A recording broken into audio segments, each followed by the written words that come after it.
Queridos e queridas, bom dia a todos e todas. Ótimo. A gente está na 4ª temporada de uma jornada que a gente começou aqui na igreja. Todas as outras temporadas, com seus respectivos episódios, você encontra no nosso site, cpbt.com.br. O que a gente chama de episódio é essa fala aqui, de reflexão sobre a palavra. E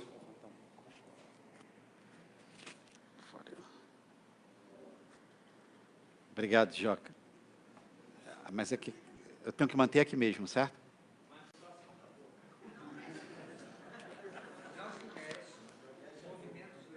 Então, eu queria dizer que a gente está na 4ª temporada, e nesta temporada a gente vamos para o episódio 4, e a gente está olhando especificamente uma história que Jesus contou, que pode mudar a nossa história. O episódio número 1, a gente falou sobre histórias. O episódio número 2, a gente viu que todo mundo que está aqui presente tem TPM. E se você quiser saber o que é isso, vai lá e escuta o episódio número 2. O episódio número 3, que foi o do domingo passado, a gente falou sobre pontes, sobre como a gente pode construir pontes e como o filho da história que Jesus contou construiu pontes. O episódio de hoje, 4, ele tem por tema e por título distância. E eu queria conversar com você sobre isto. Antes, contudo, eu tenho uma pergunta, e todas as vezes que eu faço uma pergunta, eu sempre conto com o Eliseu para dar alguma resposta já de imediato. Se a gente sentir algum silêncio, o Eliseu sempre faz alguma colocação, mesmo quando a gente não combina, como foi o caso agora. Muito pertinentes. Qual é a diferença, ou se a gente fosse fazer uma comparação entre Deus e um ser humano, quais são as principais características que fazem de Deus, coisas que existem em Deus e que nós, humanos, não temos, por isso Deus é Deus. Vamos lá. Vamos para o clássico, eu já ouvi aí, o que é? Onipresença é uma, Deus está presente em todo lugar. Eternidade, Deus não morre, é imortal, é eterno. Onisciência, Deus conhece todas as coisas. Onipotência, Deus pode todas as coisas. Amor, mas a gente não tem amor? Não, então isso não nos diferencia de Deus. O que é que nos diferencia? Amor incondicional, não. Só Deus é amor, só Deus é santo. Santidade, só Deus é santo. Só Deus o quê? Só Deus? Tenha dúvida. Só Deus é santo, não tem pecado. O que mais? Só Deus é Deus. Com essa frase do Fred, eu encerro as nossas contribuições. Só Deus é Deus. Tem uma coisa que Deus tem e que a gente não tem. Só Deus aguenta perdoar 1, 2, 3, 4, 5, 6, 100, 1000. Ninguém aqui tem estrutura emocional para perdoar esse tanto de vezes. E agora? Se eu não posso perdoar sempre, o que sobra para mim? Distância. Eu queria que você escutasse a leitura desse texto. Só escuta. Jesus contou uma história. E a história era, um pai tinha quantos filhos? 2. O mais novo, que a gente resgatou ele domingo passado aqui, porque a gente olhava o mais novo numa perspectiva sempre muito dura. O O mais novo pediu ao pai, pai, eu quero parte da minha herança, porque eu estou meio enjoado de como a dinâmica da casa anda, eu quero conhecer novos mundos, então divide a minha parte, eu quero meu dinheiro. E o pai fez isso, dividiu a parte da herança, ainda em vida, deu para ele a grana. Não passado pouco tempo, o que ele fez? Arrumou as malas e foi curtir com grana num outro lugar. Enquanto ele tinha dinheiro, enquanto ele tinha dinheiro, ele tinha amigos, ele tinha o prazer perto, gastou tudo que ele tinha, enfrentou uma severa fome, a ponto de se empregar na casa de uma pessoa, numa fazenda de alguém, e ele se empregou cuidando de porcos. E ele teve vontade, a fome era tão grande que ele teve vontade de comer a comida que ele servia aos porcos. E ali naquele momento, ele cai em si, lembra como ele era tratado, como os empregados na casa do pai dele eram tratados, e ele diz, os empregados do meu pai têm pelo menos 3 refeições decentes. Eu vou voltar para a casa do meu pai.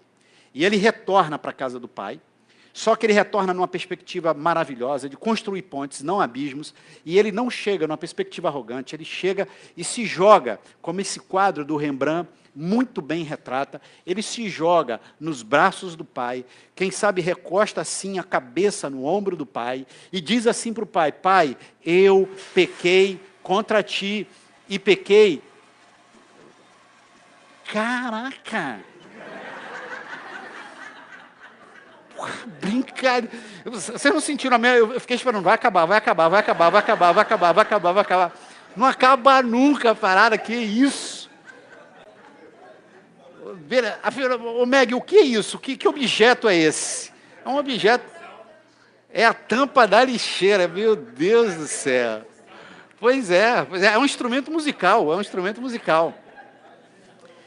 E ele diz... E ele faz uma coisa muito legal, que é essa coisa de... Ele fala assim, pai, eu não quero voltar para ser teu filho. Eu quero voltar para ser pelo menos um dos teus empregados.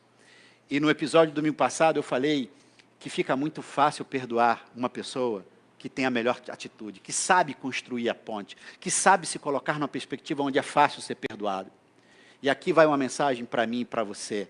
Se nós quisermos perdão, nos tornemos perdoáveis, abandonemos a arrogância, ajoelhemos diante do colo do Pai e digamos, Pai, sem arrogância, eu quero te pedir, eu pequei contra ti, eu volto para ti. Faz isso com todas as pessoas que você acha que você feriu. E faz isso no teu dia a dia, no teu casamento, nas tuas relações de amizade. Não faz uma outra coisa senão perdão.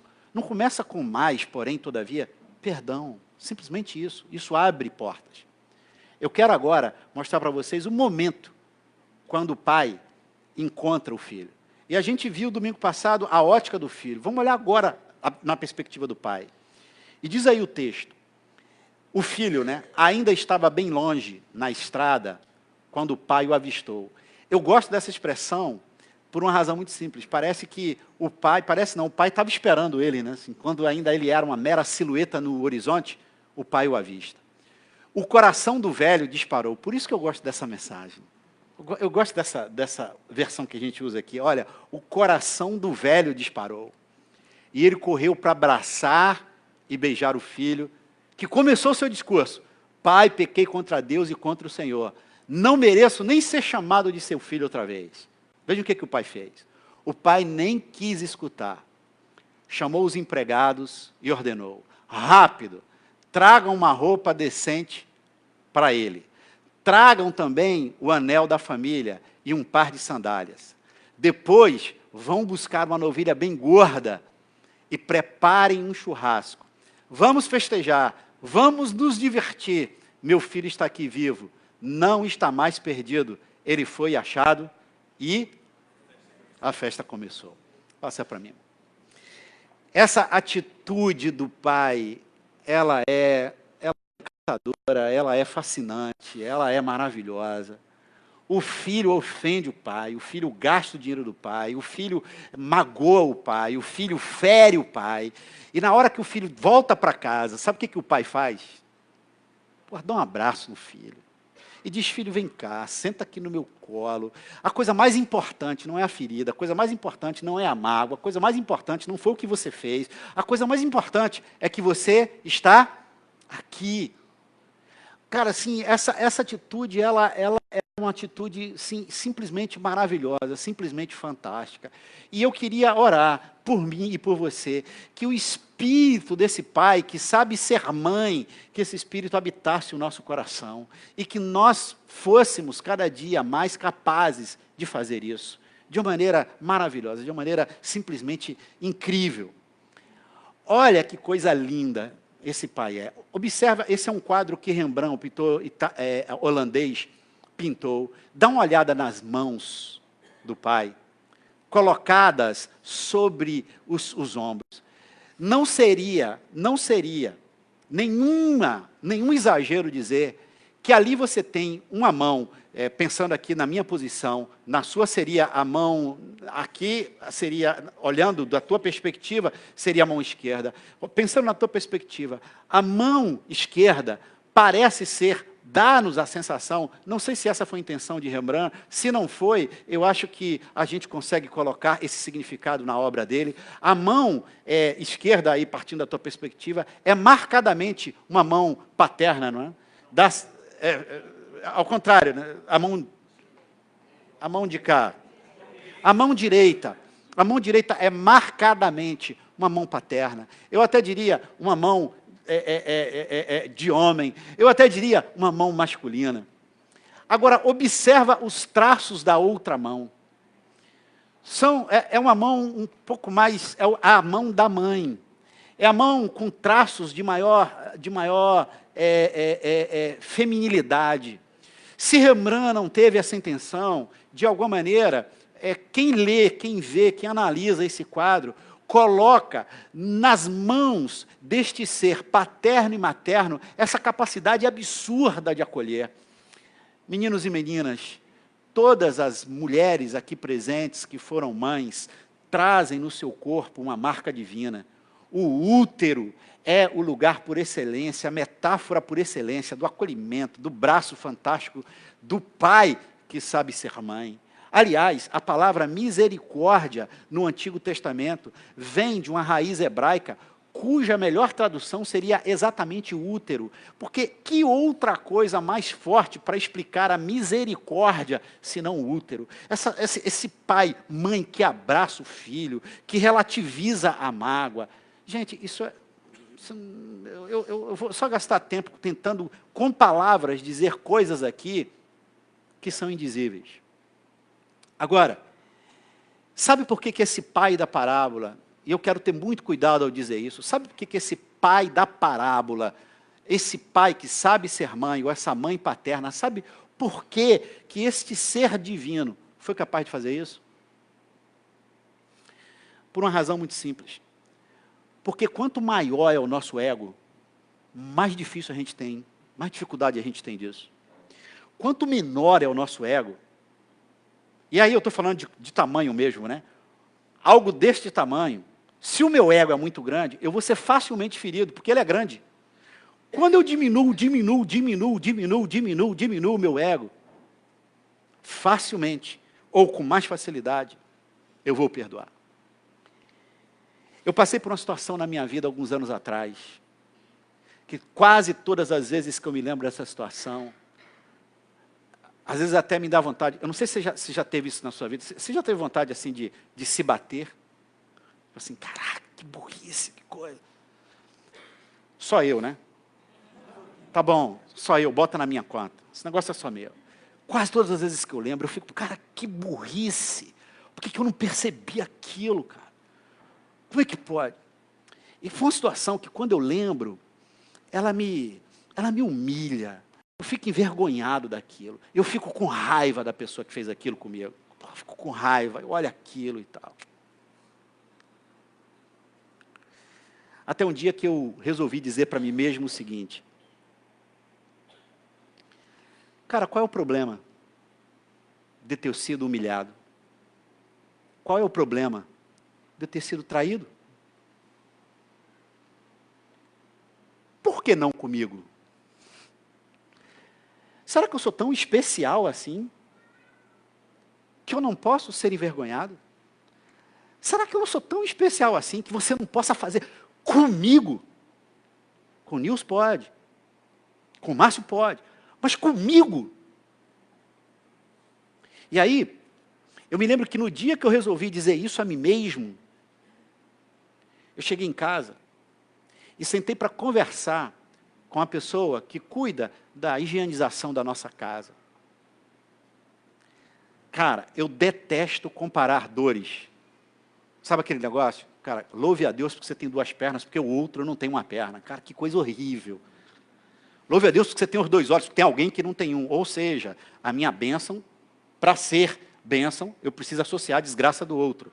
Eu detesto fazer esse negócio. Coisa horrível, né? Tipo assim, cara, louve ao Senhor porque tem muita gente com câncer nessa hora. Pelo amor de Deus.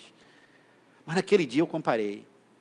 Eu olhei aquela pessoa e eu falei, cara, quantas humilhações essa pessoa não deve ter passado na vida. Por que que ela pode e eu não? Você já reparou que quando uma coisa muito ruim acontece na nossa vida, tem uma voz inconsciente que diz assim, por quê? Por quê? Comigo. Mas aí pensa uma coisa, se tudo dá certo na nossa vida, a gente não diz por que comigo, já reparou? Porque parece que dá tudo certo, é o natural, eu mereço, eu sou especial e tal. E tem algumas coisas assim, que reforçam essa coisa, né? Deus nunca vai deixar isso acontecer, você é uma pessoa especial e tal. Acorde de manhã, olhe no espelho e diga, eu sou especial. E eu digo, e daí? Isso pode acontecer conosco. E eu fui percebendo que à medida que eu ia dizendo para mim mesmo de que aquilo era possível acontecer comigo,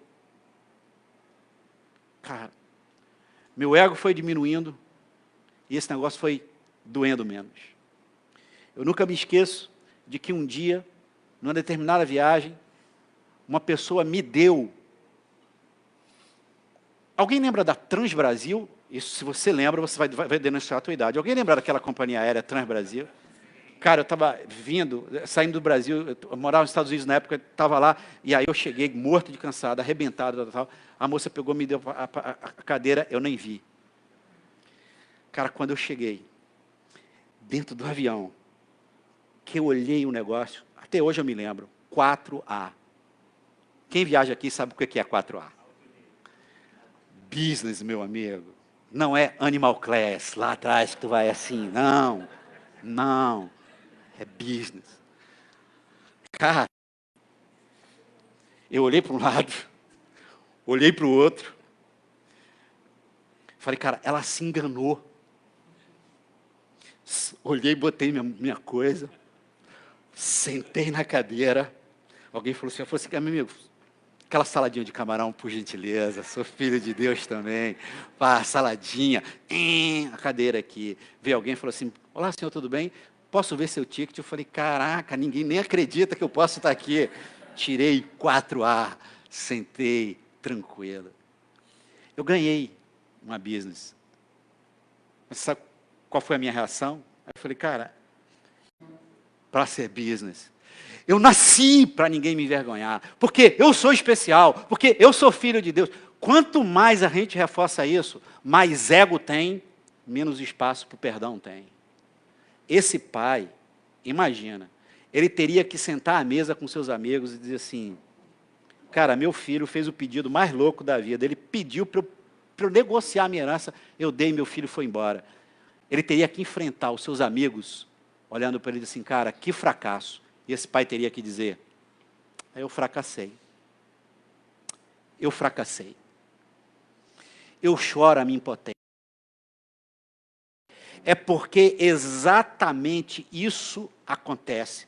Porque eu não olho para mim valorizando excessivamente quem eu sou, que abre espaço para que quando alguém me fere, eu posso abrir os meus braços e dizer, cara, eu não sou tão especial assim, eu tenho dignidade, mas vem aqui, vamos começar de novo.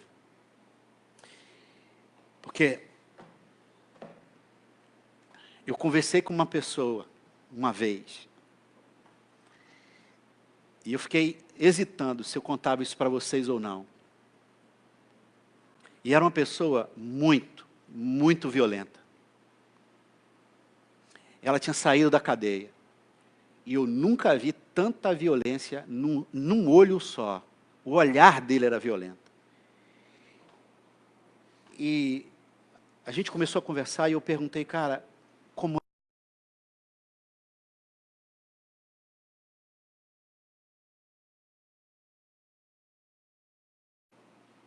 E numa briga, uma pessoa me arranhou e ficou aquela cicatriz. E eu me lembro até hoje que eu estava dançando na night, estava lá com a minha namorada, eu já um pouco jovem, e eu olhei no espelho e vi aquela cicatriz. E ele falou para mim, e a voz que veio dentro de mim, e hoje eu sei, demoníaca evidentemente, é: como que pode aquela pessoa ter te ferido? E baseado nesse senso de que comigo não, de que qualquer coisa você pode fazer, mas comigo não, baseado nisso, ele se transformou numa pessoa extremamente violenta. E eu disse para ele, o que teria acontecido com a história da tua vida se você olhasse para a cicatriz, olhasse no espelho e tivesse apenas dito: fui ferido, bem-vindo ao clube, bem-vindo ao time, eu não sou tão especial assim.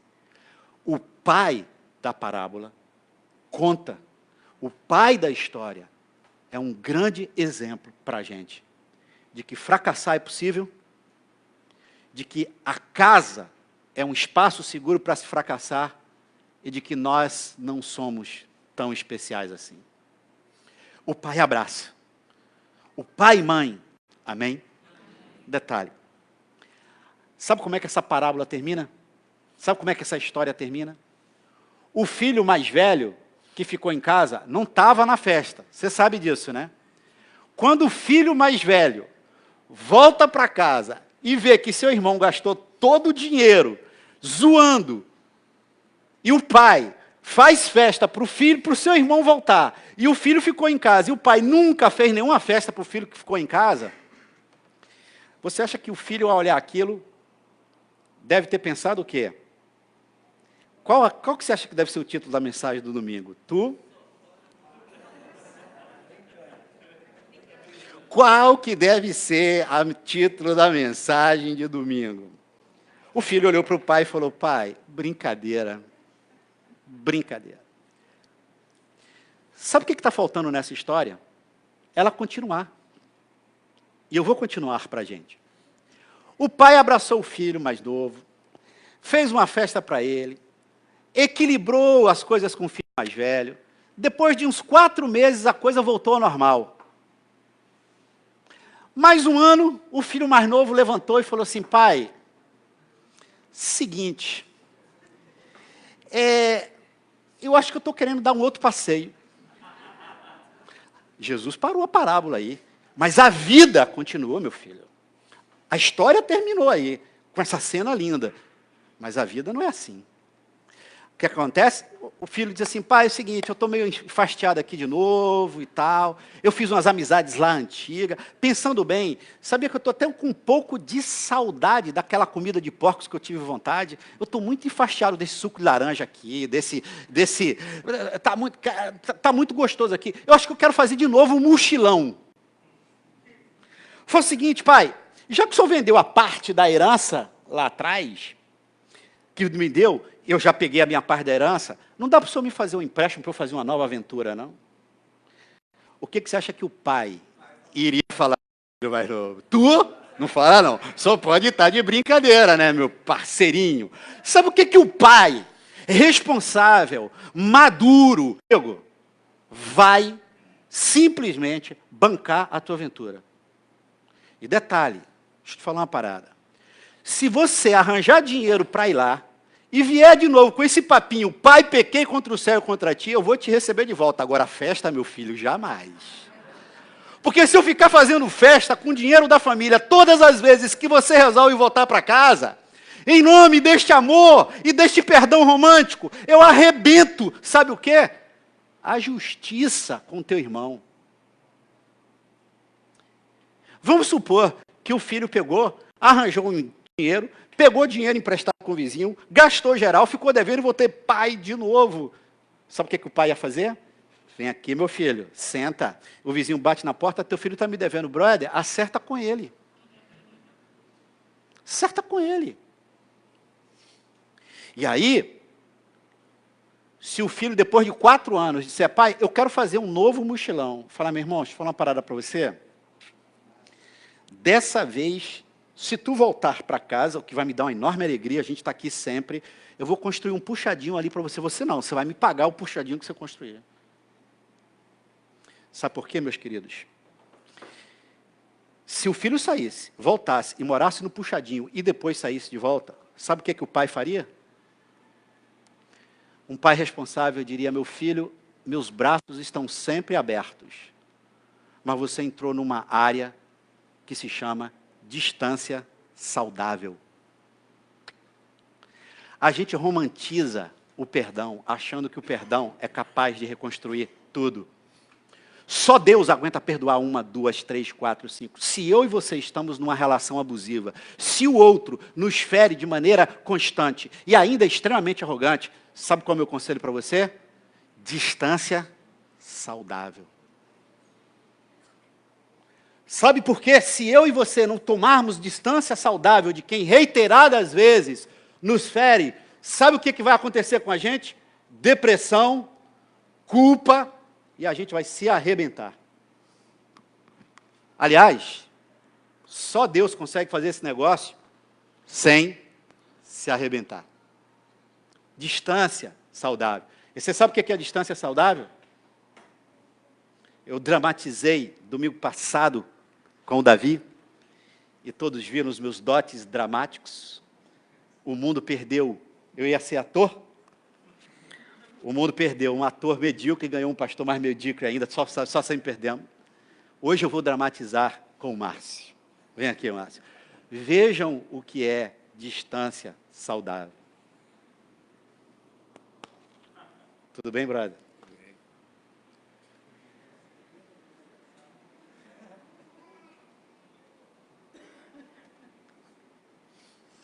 Nós somos movidos pela culpa e pela romantização do perdão. E há momentos, meus caros, há momentos que a gente tem que saber se distanciar. Porque eu não posso salvar ninguém, mas se eu quiser ajudar alguém, essa pessoa não pode me puxar para o buraco que ela está, senão afundamos nós dois. Um pai que perdoa sempre na perspectiva de fazer as mesmas coisas para o filho, não é um pai amoroso, é um pai irresponsável, imaturo e movido única e exclusivamente por culpa, que só leva a gente a relações destrutivas. Dediquei um período da minha vida a frequentar uma clínica para dependentes químicos e seus familiares. Durante 2 meses, eu sentava nas reuniões, tanto dos dependentes químicos, quanto dos seus familiares. Eu ia nas 2 reuniões. Durante 2 meses, as pessoas sabiam que era pastor, eu não dei uma palavra. Fiz uma oração uma vez em 2 meses. Sentava lá e ouvia. Eu nunca vi tanta sinceridade, tanta autenticidade na minha vida. Porque assim, aquelas pessoas já não tinham mais o que perder, que dirá sua reputação. Por isso, eram absurdamente honestas. Eu ouvi um pai olhar para o seu filho e dizer, o seu vício destruiu a nossa vida, eu quero que você morra. E eu olhei aquilo, falei, cara, que momento sagrado é esse que eu estou vendo aqui? Eu me lembro de uma senhora que falou o seguinte, o meu filho tornou-se dependente, todo dia que ele chegava em casa, eu cuidava dele, eu arrumava ele, dava jantinha dele, todo dia, durante 10 anos. Ele começou a frequentar esse lugar, achou ajuda aqui e se libertou. No momento em que ele deixou de chegar em casa desse jeito, eu caí numa profunda depressão. E daquele dia eu viria a entender o princípio da codependência, que é, eu preciso que o outro, de alguma maneira, esteja mal para eu me sentir absolutamente bem. Eu trago isso porque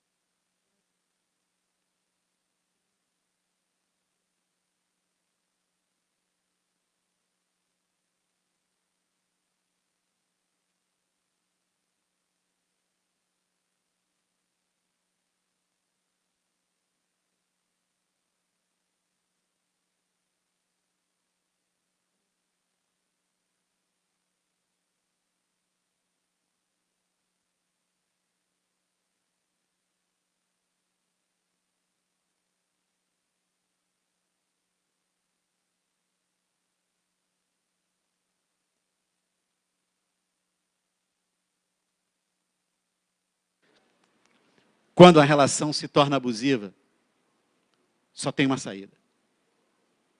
Manter os braços abertos com uma distância absolutamente saudável.